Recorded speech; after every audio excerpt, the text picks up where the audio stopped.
Al Sharpton is here in the house, and right now I want to bring to you the president and founder of the National Action Network, the Reverend Dr. Al Sharpton.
We're happy to be with you another Saturday morning for the Saturday Action Rallies, and for you even in this blizzard that have pressed your way to be here at the House of Justice, 106 West 145th Street in the village of Harlem, and for you that are listening live on 1190 WLIB AM in New York, and for you that are watching us around the country at www.nationalactionnetwork.net. We're happy to be with you another Saturday morning where the action is, and certainly thankful to our presider and Executive Vice President Michael Hardy and all of those that have participated in the program this morning. For those on the Northeast, we are in the middle of a serious storm.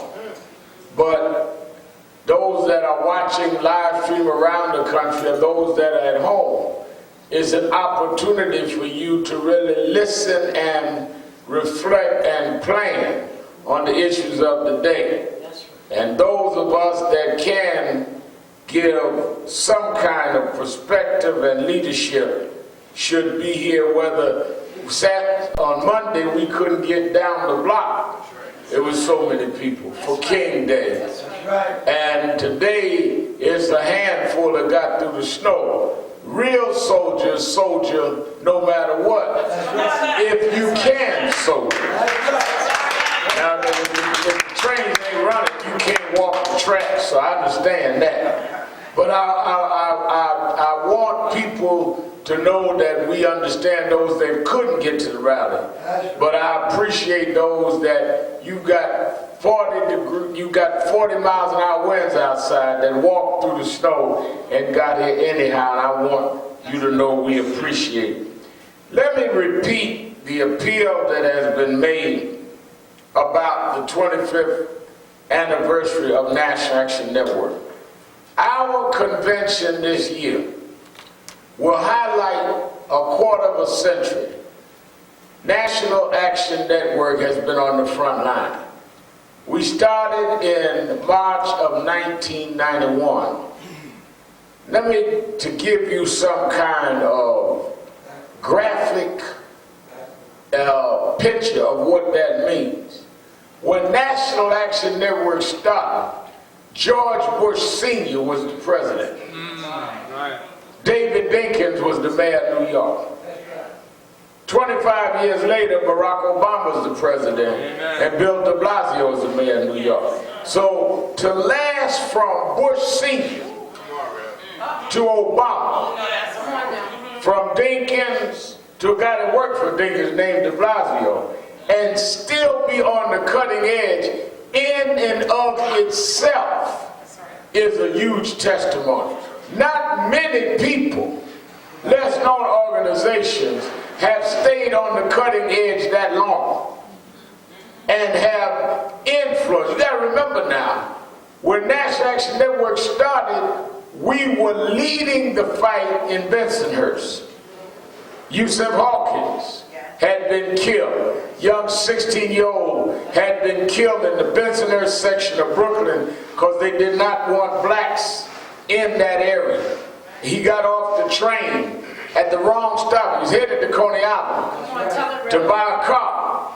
Got off the train at the wrong stop, came downstairs, and he was surrounded by a gang of thugs who said no blacks in the neighborhood, and they killed him. We started fighting that fight at the request of Moses Stewart, his father, and Diane Hawkins, his mother.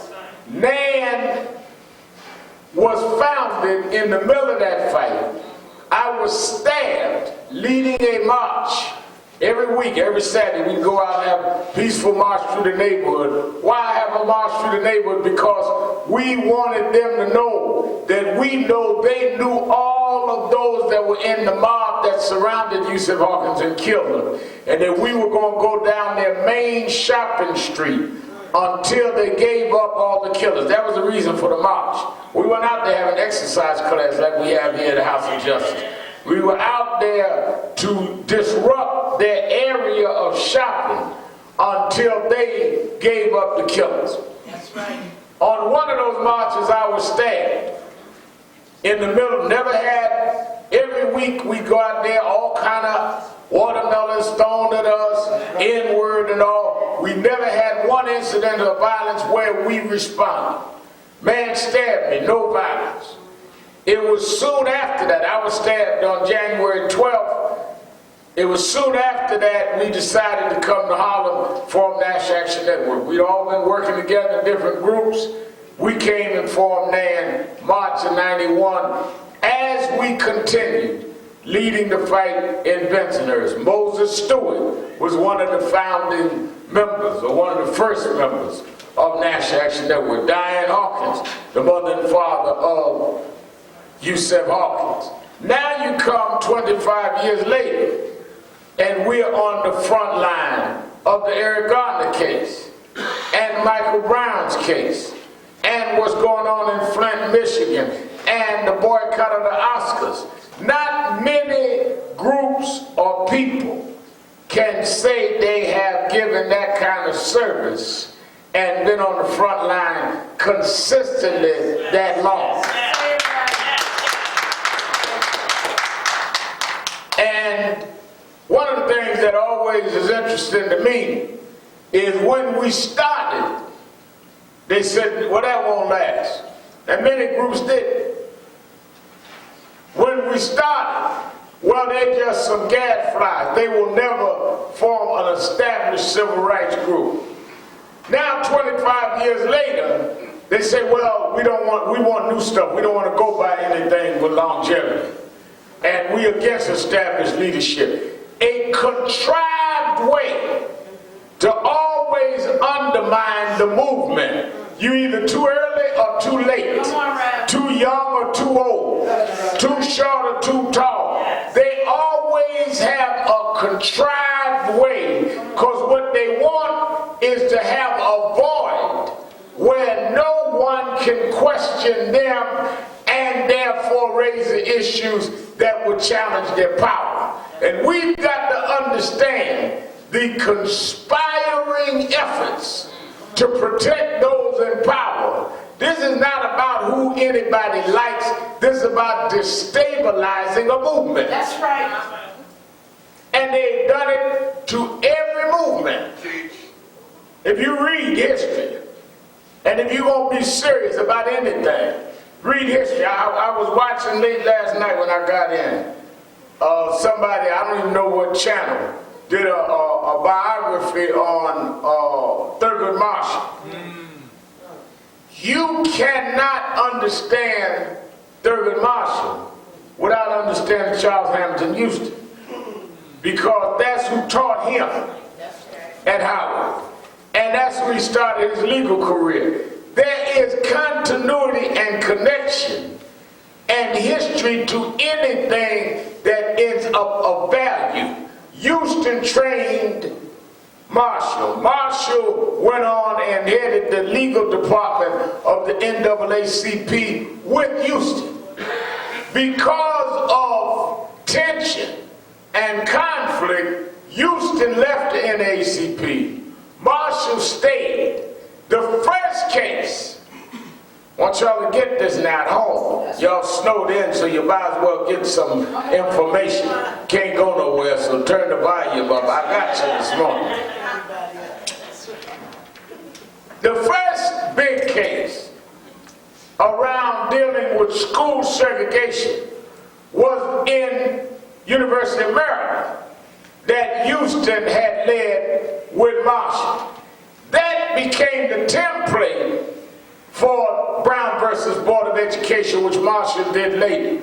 But if you don't know the history, you'll be caught up on a name Thurgood Marshall and not understanding the grounding that led to a Marshall and what followed a Marshall. So if you don't understand history and tradition, you won't know the difference between Thurgood Marshall and Clarence Thomas. Both of them black Supreme Court justices. Both of them got the same position, but are diametrically opposed to what they stand for, where they come from, and where they want to take the country.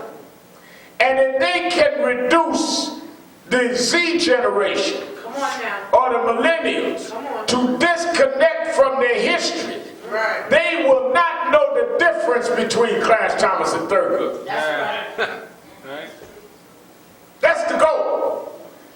If I can disconnect them, then I break down their power because they're not connected to what gives them power. That's right. That's right. Sure. Marshall never forgot that he learned from Houston. Houston learned from us. It goes all the way back. And you and I have got to understand the continuity. That's why one of the greatest things to me that NAN has done in these 25 years, a quarter of a century, is King Day about public policy, as it was Monday. Why? Because we are continuing in our way the King movement. For a lot of people, black and white, it's a holiday. For us, it is our day. Because this is the King movement up here. I grew up in it, I'm part of it, don't apologize about it. So we don't have just anything. We deal with a King type of movement. If you read, a lot of y'all got the National Action Network's report book, and we'll have one for the silver anniversary. The opening lines in our statement of purpose, our mission statement as an organization, is that we're built on the principles taught by Martin Luther King Jr. We're unequivocal about that. Now, a lot of folk are not, and that's good. We are. And one thing I've learned in life, and one thing that I'm glad that our huddle group is doing, and our young adults are doing, and youth move all over the country with our young people, is identify for yourself who and what you are, and be that. That's right. Everybody that does not define themselves, open themselves up to others defining you for you.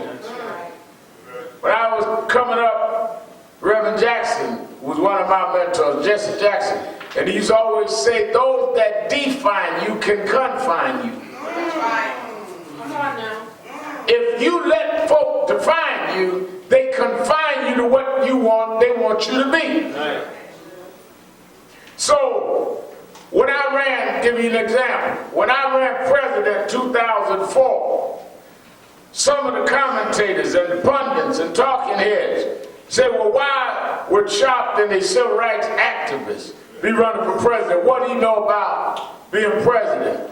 Well, now you got a guy who was not even dealing in social policy, civil rights and other rights, but was just building buildings and cutting deals as the #1 Republican candidate for president. Nobody raising questions about that. You can't let folk define you. Well, let me give you another. Interesting to me, I was sitting up the other day talking to some news guys. They said to me, Rall, yeah, you been watching the debates? Yeah. Don't you think that Dr. Ben Carson doesn't know enough about foreign affairs and blew it on a few of his responses? I mean, we don't even know if he should be up there. I said, well, that's interesting. Said, well, why you say that? I said, because y'all said Dr. Ben Carson was one of the most celebrated neurosurgeons, well-educated, well-respected, all kind of accolades from y'all. And y'all don't know whether he should be on the stage.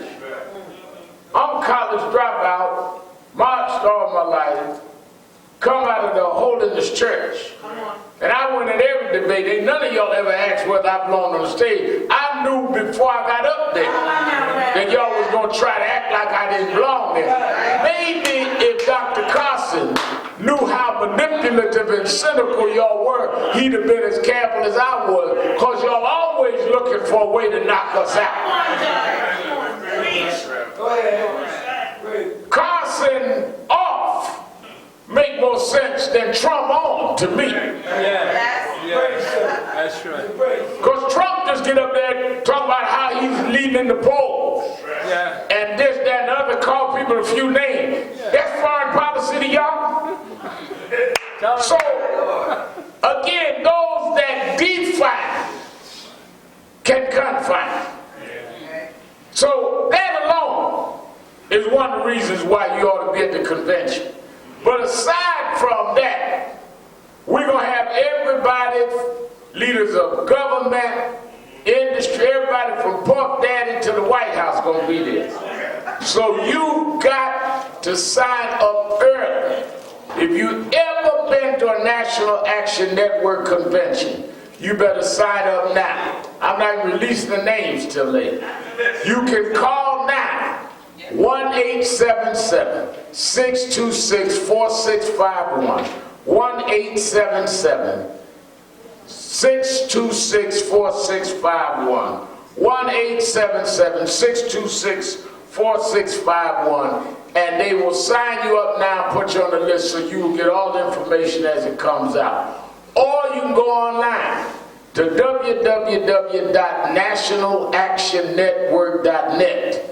www.nationalactionnetwork.net and sign up now. Say, I want to be part of the silver anniversary. All registration is free, but you must sign up by phone or online. It's a good day to call in and sign up. It's a good day to go online and sign up. You're in the Northeast, you snowed in. You can get on the internet. I was on all morning. Ain't nothing wrong with the internet. Go online or get to the phone and call. Now don't say I'm going to call when Reverend Al go up the air. I'm going to give you a minute to call now, because I'm just going to make some announcements. I ain't going to read my message for 5 minutes. So call now and sign up. 1-877-626-4651.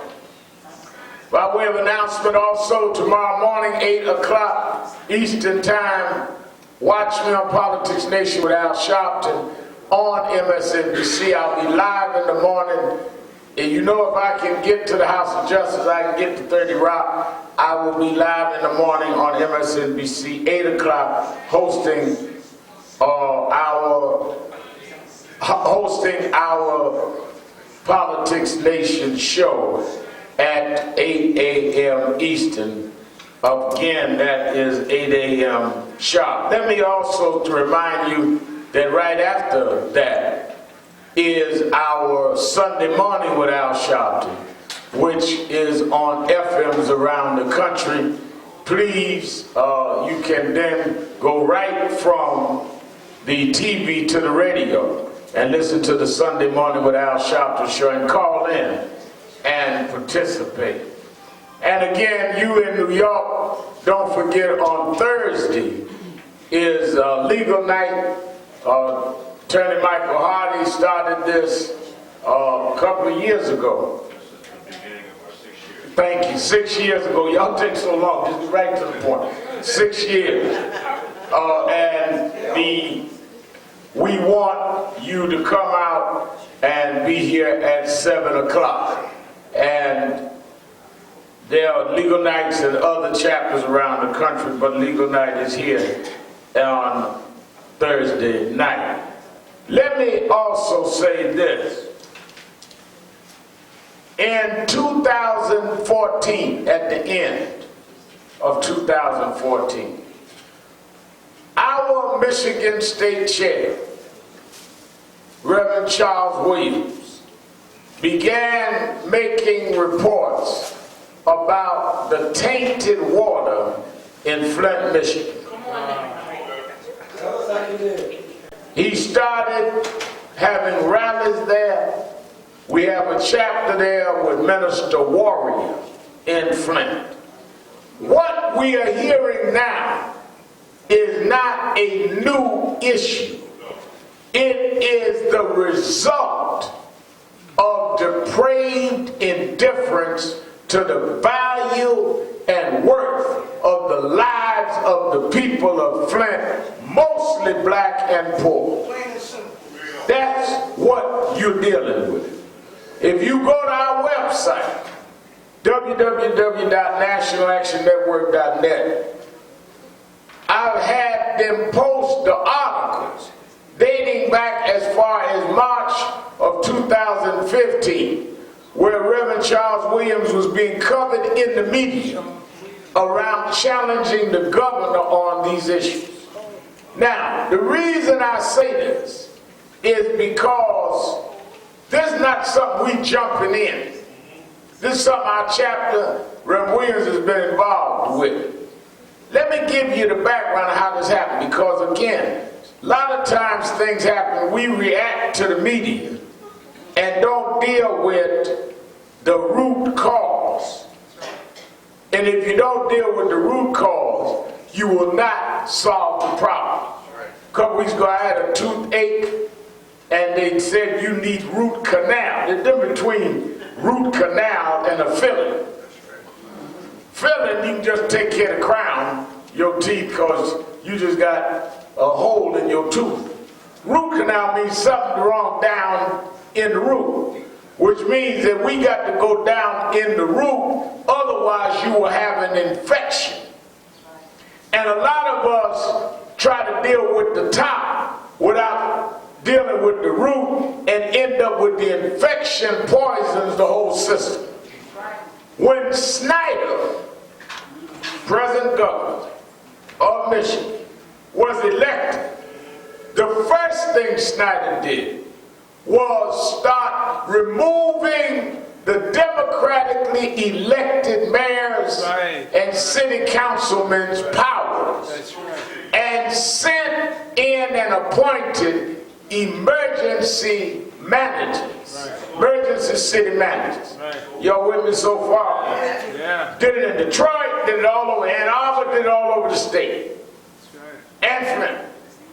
When he was able to appoint emergency managers, second thing he did is he cut the pensions to workers and changed a lot of the package of those workers. In the middle of doing all of that, they decided to privatize a lot of the water systems.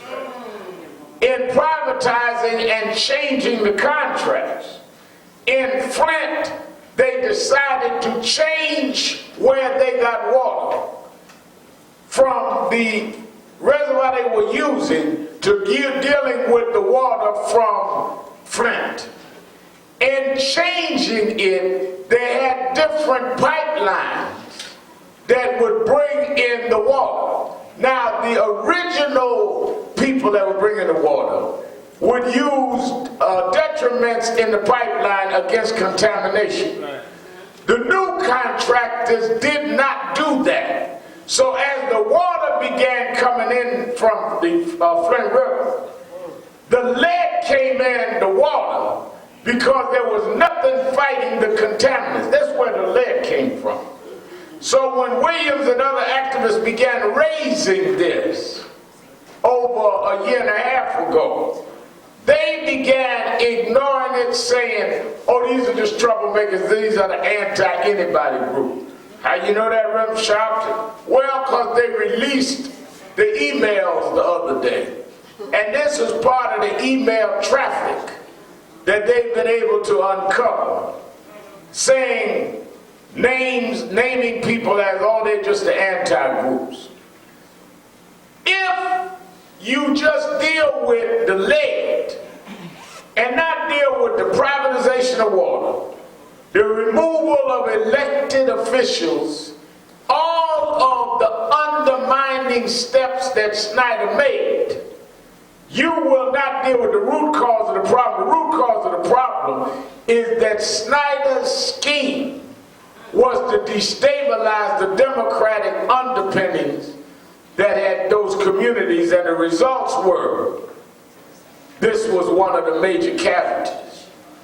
Now, let me tell you the seriousness of this. You cannot just get a new bottle of water and answer the fact that some of those children have been drinking water with lead in it for a year and may have permanent damage.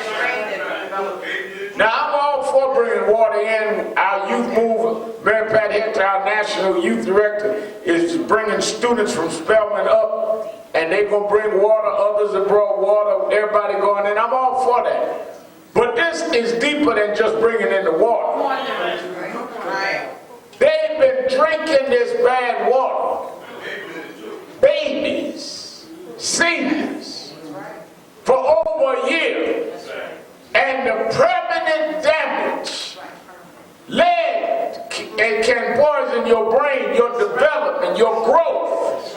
The permanent damage occurred because of the political rooted kind of way this governor wanted to govern, and because of the depraved indifference when they were being alerted about what was going on. So this needs to not only be answered with a lot of water, somebody needs to pay. Somebody needs to be held accountable. This is very serious neglect, possibly criminal neglect, and we should not stop. Yes, we should bring all the water we can to Flint, and also all of the fire and the heat until full accountability, including a serious federal criminal prosecution, is investigated.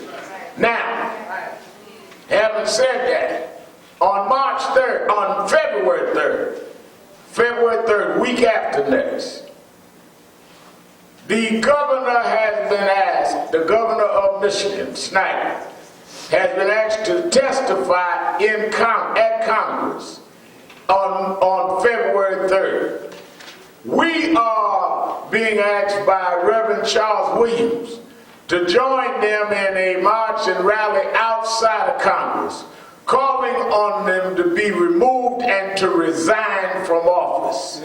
I want everybody under the sound of my voice, on radio and on television, on our live stream, to meet in Washington February 3rd, 9 in the morning. There'll be buses around the Northeast bringing you there. Snyder should not be able to appear without many of us standing outside. That's right. Calling for his removal and letting the Congress know they're talking to a man who had no reason not to know. If I've got clippings of what Reverend Williams and others from National Action Network Michigan was doing over a year ago, you're going to tell me that Snyder and nobody on his staff read the papers in Michigan? You gonna tell me they lied on the emails when they knew about it and said, oh, it's just an anti-group? Snyder must be held accountable. That's right. February 3rd, you that want to go with us, you can call same number as you had for our anniversary, 1-877-626-4651, 1-877-626-4651. Now, if you called already for get on the convention list, that's good. Call right back and say, I want to go to Washington with y'all. If you didn't, there's a difference between the bus list and the convention list. We up here snowed in, so we work with it. And they say stop snowing heavy for a minute, but it may get heavy after a while again. So why you got a little break in the heavy snow? Then call in and get this done. I want us to be there in big numbers with Reverend Charles Williams and others. You know, I talk Reverend Williams and others all the time, and they say, why does so-and-so do so-and-so? Why is this happening? Why is that happening? And I tell them in terms of those that are in their generation. And I said, don't worry about what others do. Just do your work. That's right. One of the things that I am so grateful about is because I was mentored by Reverend Bill Jones and Reverend Jackson and James Bevel and others, I learned young that your work will make room for you. You ain't got to call other folks frauds or phonies, even if you know they are. The best way to call a dirty glass dirty is put a clean glass next to it. Amen. You ain't got to call nobody no name. That's right. You ain't got to argue that it's dirty, because they're going to tell you it ain't dirty. That's just the color of the glass. That ain't real dirt. That's earth. They'll have some justification. Just put a clean glass next to it. You ain't got to say nothing. If you're going to be an activist leader, just go ahead and lead and do the work. That's it. And folk will see the difference between celebrities and folk running around trying to get on TV, and folk that do the work who get on TV because they worked, not because they thought it was amateur night somewhere. Reverend Williams has done the work, and I'm proud of his work, but we're going to bring it on home with him as he leads this fight in Flint. Another young man, Reverend K.W. Tulis, on the 15th, when they announced the Academy Award nominations, Reverend K.W. Tulis, that leads our Los Angeles office and our West Coast region, came out then, and I came out behind him saying that we needed to tune out the Oscars. Spike Lee called me and said, Tanya and I, his wife and he, we're not going, y'all are right. Then we heard Will Smith and Jada Pinkett Smith. Yesterday, now you got to remember now, a year ago, we raised the issue. They said, we're going to remedy it, give us time. They did nothing. Then we came to hear and find that Amy Pascal, the chairman of Sony, was sending emails to each other laughing about what kind of movies the president's going to see and all kind of race-10 stuff. We jumped on, she flew to New York, met with Mark Morial and I, and leaders of NACP, and all of us met with her. We going to correct the fact that there are no blacks in positions of power in Hollywood. So we dealt with the Oscars, we dealt with the movie industry or movie studio moguls. No happened. Now all of a sudden when we say tune out, now yesterday they're going to lay out, we're going to have the whole board of governors changed by 2020. We're going to do this, we're going to do that. Now Reverend Al, is the tune out over? I said, whoa, not so fast. Come on now. We've been dealing with this issue a long time. So until we all meet, and we have a conference call this evening, another one Monday with all the civil rights leaders, we have not decided what we're going to do. First of all, people that told us last year they were going to do something, now are telling us what they're going to do, but it's not going to be done right away. So we got to deal with how we want to respond or not respond. Because what you're really telling us is, well, trust us. Hello. So all the president asked me what we going to do, we going to meet. And we're going to decide what we're going to do. And we're going to talk to those actors and actresses affected by this. But this is not just a actor issue. This is a civil rights issue. The cultural picture of America is personified at its height by the Academy Awards. If we allow them to continue to act like a country whose theaters, 40% of its income comes from blacks and browns, you can take our money, but we can be systematically eliminated at the highest level. Now, a lot of at the highest level nominations of who are the best. Now, a lot of blacks say, well, it don't matter to me. Well, if it don't matter to you, then you shouldn't turn it on. Good. One guy called me this week on radio show. Well, Al, I think they're bigger fish to fry. I said, are you going to watch the Oscars?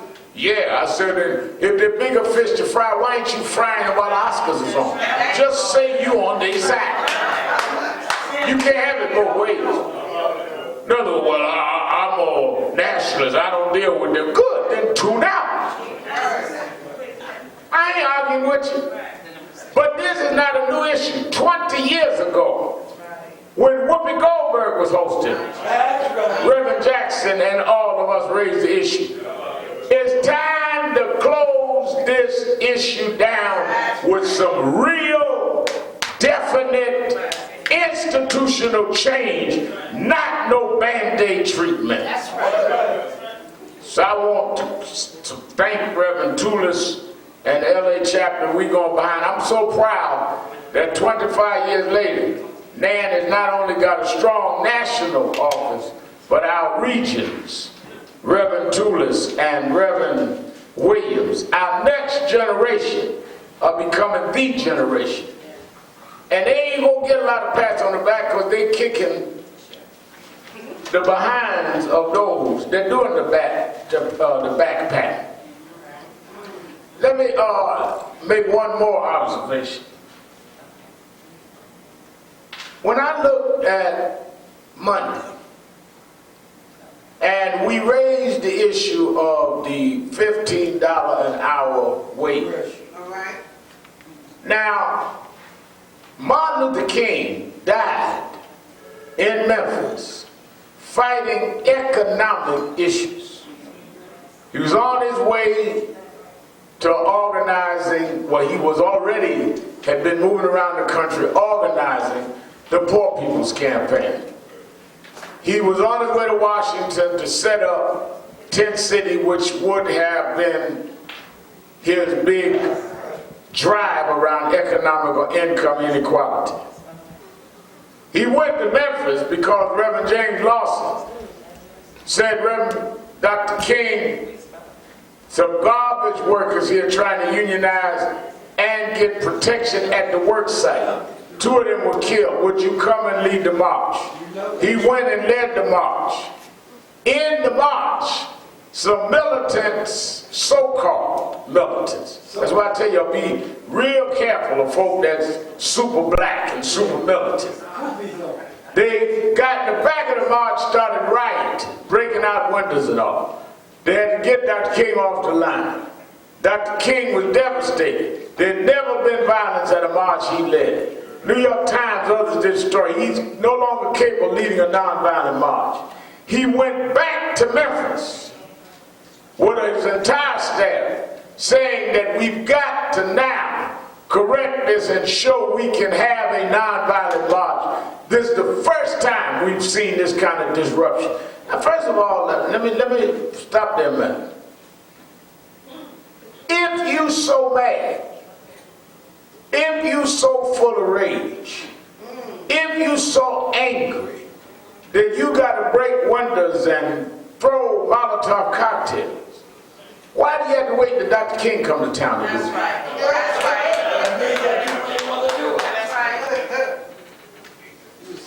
I mean, think about that now. Something about that don't smell right. You didn't get that mad until Dr. King and the movement came. So was your objective to express your rage, or was your objective to disrupt what they were doing? That's right. Because you could have done that before they got to town. That's why I tell folk, when folk be showing up at rallies and carrying on, why did you wait till the rally to carry on? Unless your objective was to disrupt what others was doing. I mean, how you get this scheduled anger?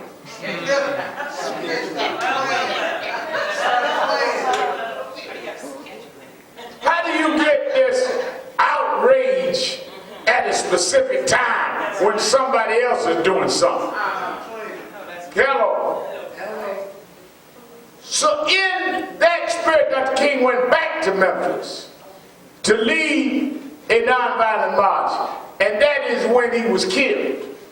And we found out there were forces that had prodded them young folks for the riots that they did when he was there before.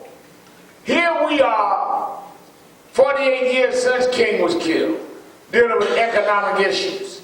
There will be those, and already many of them are operating already, that are trying to disrupt and divide a movement that is dealing with economic inequality and racism and policing and environmental racism, i.e. Flint, and dealing with voting rights. Well, one of the things that I like, Charles Ellison wrote in The Root this week, is we are not a one-pony issue community. We have multiple issues, which is why you need broad-based civil rights groups, human rights groups, as well as progressive groups. Because if you just are a one-issue concern, then you don't address the mammoth problems that we have across the board. So, sister said to me at the college, Rall, I'm a protester. I'm not a civil rights person. I said, well, I'm a civil rights person. Oh, first of all, they ain't used to folk that is secure in who they are. I mean, you said something like I'm supposed to be intimidated by that. I've been here a long time. Done faced everything you can face and some. So I ain't intimidated. Well, I'm just saying, I'm protesting this. Well, good. I ain't got no problem with that. But I'm dealing with cross-the-board civil rights issues. Well, I don't believe in civil rights. I believe in human rights. Good. I believe in both.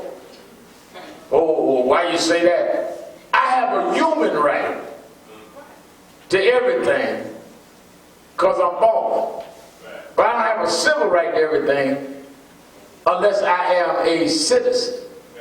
So somebody flying here today from Japan, they have human rights, but they don't have civil rights.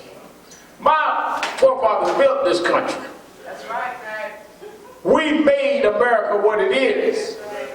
And we are full citizens, pay taxes, fought in the military. So I want my civil and human rights. Don't just give me my human rights that anybody landed JFK Airport to have. I want civil rights to vote and do everything that they can't have.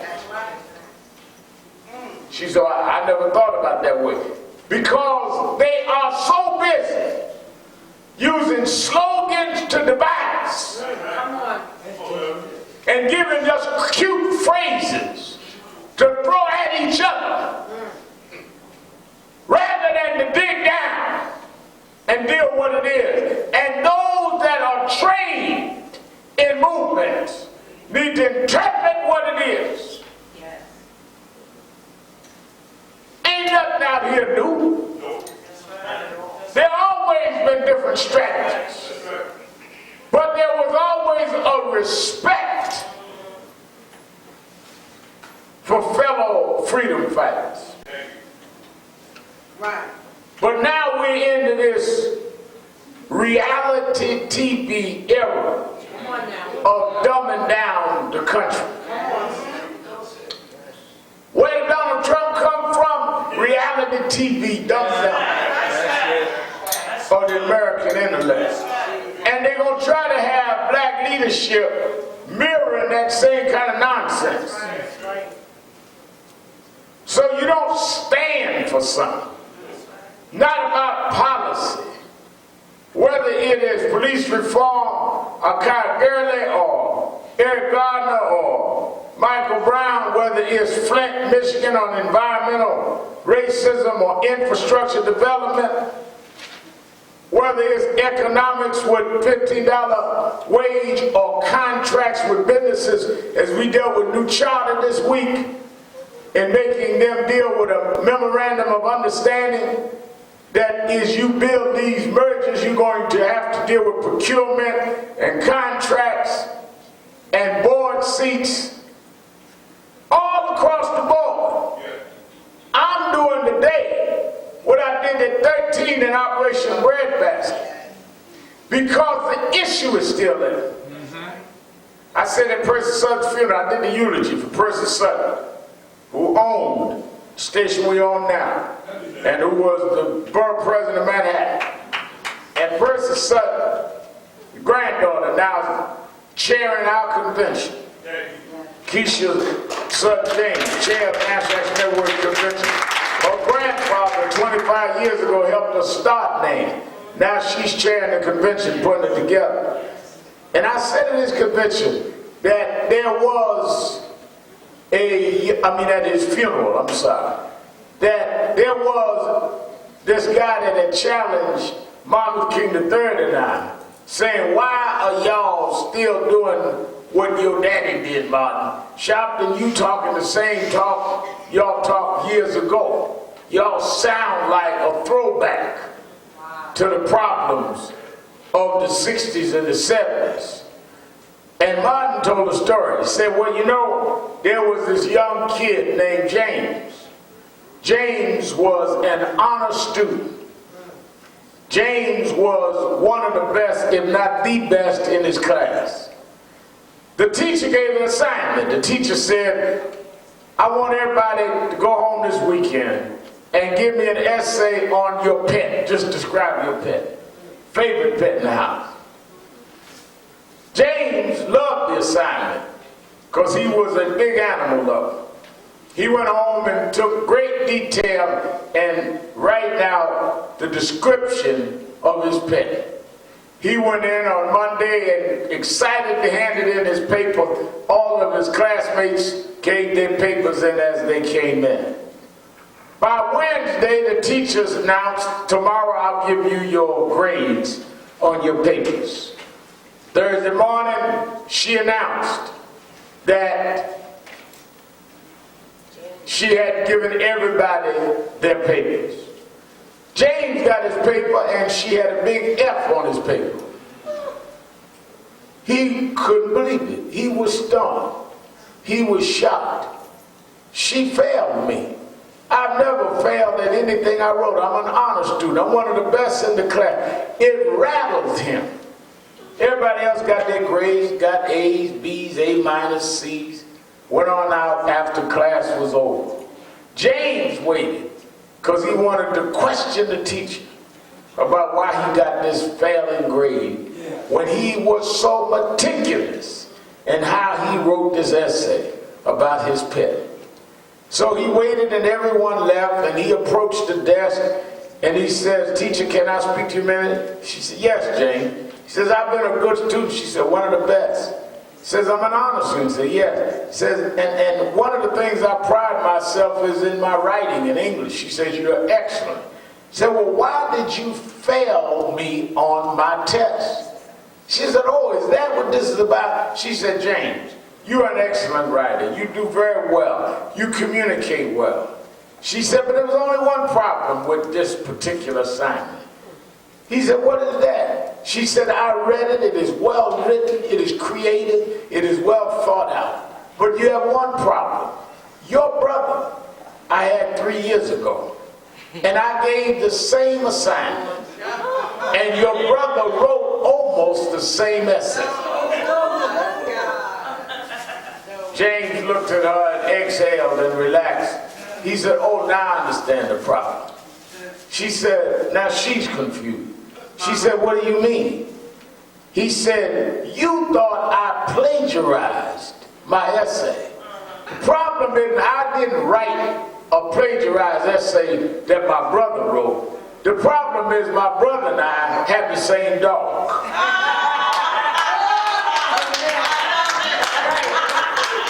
So the reason that our essays read alike is we're describing the same thing.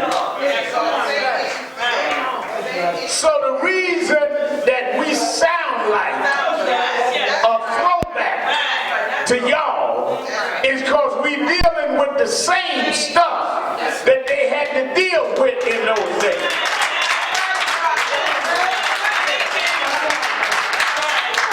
We're not the throwback, y'all are. Y'all are the ones that are trying to do the same things the same way that you did to our fathers in the 60s. Well, if you watch, like I said, I saw a documentary last night on Thurgood Marshall.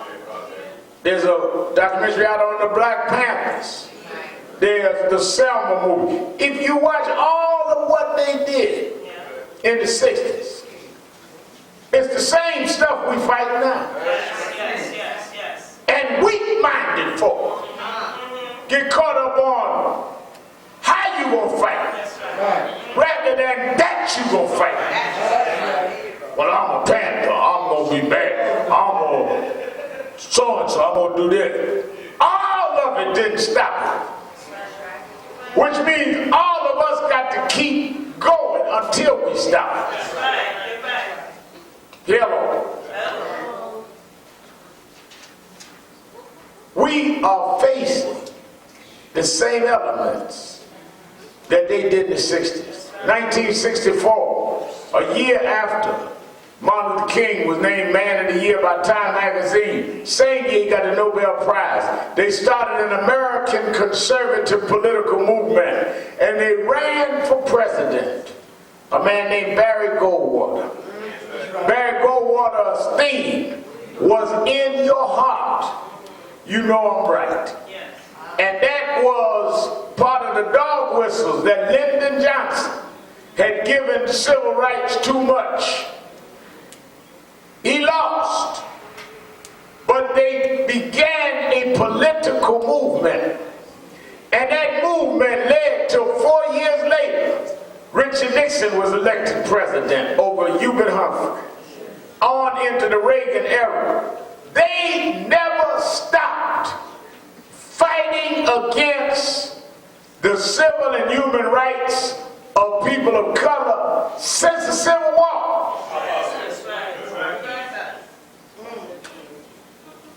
If you go back to the Emancipation Proclamation, they never stopped. And here you are. Not only are you not fighting, you have no appreciation for those that fought before you. Whether you are with Frederick Douglass, whether you are with those that were opposed to Douglass saying, no, we need to go back to Africa, there's always been different strategies. All the time. But they all fought against what the conditions were. Question that you should ask yourself is, am I a good soldier? Am I a good soldier? Well, what do you mean, Sharpton? Well, first of all, That's right. good soldiers go to boot camp. You don't just get out there on the front line. without going to boot camp. Why they put you in boot camp? Because they have to condition you. If you're not conditioned, you won't survive a fight. Why? You might be facing live ammunition. You might be facing fire. You may be held by the enemy in a hostage situation. Anything can happen at war. So the first thing we have to do is condition you for all possible occurrences. That's one. Secondly, we got to get your mind right. You have to have the mind of a warrior. If you have the body of a warrior and the mind of someone that is not conditioned to fight, you still won't be a good soldier. And thirdly, you have to have the temperament. A lot of y'all, I can tell, don't have the temperament of a warrior because anything knocks you off your game.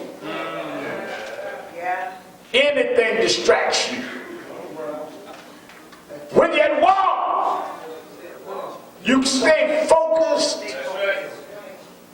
and your temperament is in control.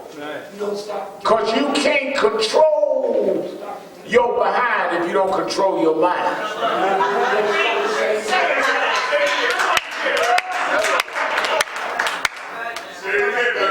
That's why when Jesus was getting his disciples ready, he told them, you will be transformed by the renewal of your mind. I'm going to give y'all some mind boot camp now, Jesus said. I want you to love your enemies. Why are we going to do that? Well, love them. Not only love them, bless them that despitefully use you. Why? Because if you can't control your mind to the point where everybody that acts towards you gets a reaction from you, you can't ever fight the war. But if you're on your way to winning a war, you can't let folks that are spiteful rattle you. So just bless them because you got a war to fight. Folk that stand in the back and do things that are betrayal to you. Don't waste time hating them because you got a war to fight. If you're a good soldier, I'm going to love you no matter what you do. Because I don't have enough time and energy to distract my emotions, to target hate to you, because I got a war to fight. This ain't about you. Call me whatever name you want. Dig whatever way you want to go. Insult me, offend me, and all that. I can't control that, but I can control how I react. Amen, brother. Amen.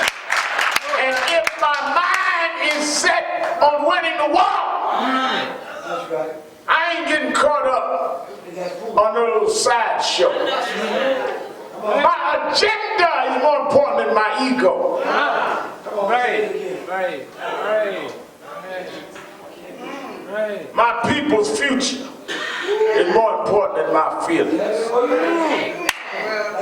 That's why they used to sing them freedom songs. Them freedom songs and the movements kept them focused.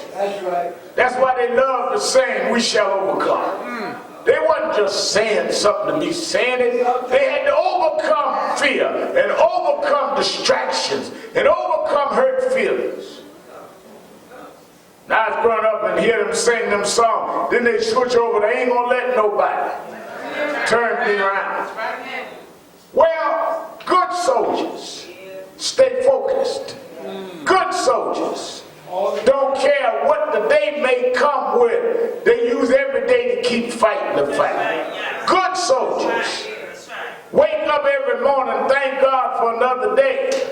And when they get ready to lay their body down at night, say, I've used the best I could of the day you gave me to keep fighting the battle. If I don't wake up in the morning, I fought a good fight and kept the faith. Good soldiers don't get tired. They keep on going because God will make a way. Good soldiers, their faith is built on nothing less than Jesus' blood and righteousness. Good soldiers, keep on fighting, keep on going, keep on trawling through, because in the end this is not about you and me. It's about a kingdom not made by hand. We'll win if we turn into good soldiers. We'll win if we put the battle in the Lord's hand, because the battle is not yours or mine. The battle is the Lord's. Everybody's singing. Everybody's singing. Everybody's singing.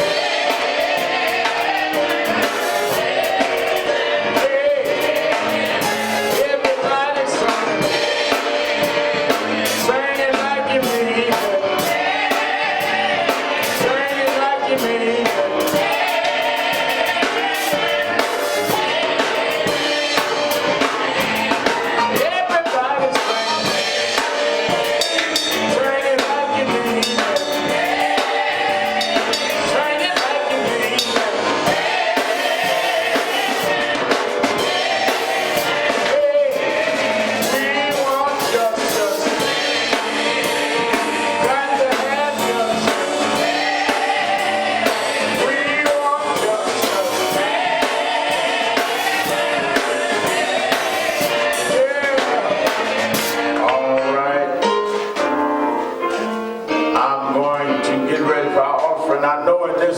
Everybody here must be a member.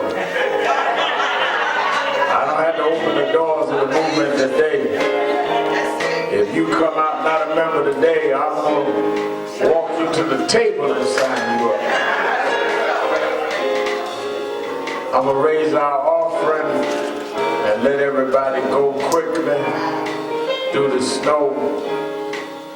We really, really, really appreciate you that pressed your way in these conditions, but I was determined with Attorney Hardy that we were going to let the broadcast happen. Talk early this morning.